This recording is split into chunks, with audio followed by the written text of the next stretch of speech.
strongest hurricane ever to be recorded in the Atlantic. It's tied for second, but if you don't count the Gulf of Mexico, it is the strongest that's ever been in the Atlantic. And that it's now the second super strong hurricane we've had of the year.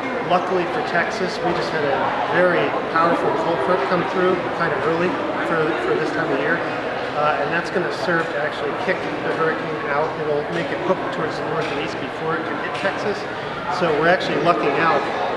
If we had been in the same pattern as a couple of weeks ago, then Hurricane Irma could have scooted into the Gulf, and then who knows who it would have hit. It could have hit Houston again, which would have been doubly catastrophic. However, even now it's going to curve, and it's looking like it's going to kind of scoot along the coast of Florida, and that's going to cause a real problem for a city that's troubled with flooding and storm surge like Houston was. It's going to be just as bad for Miami as it was for Houston, possibly worse.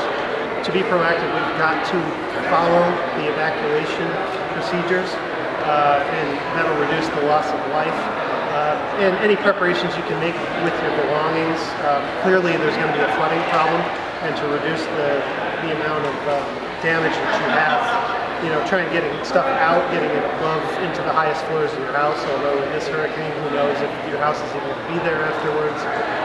Also, it's risky to live on the coast, but there is insurance, and you have to do your best to have the insurance and be up to date with all of that. Other than that, you've got to evacuate.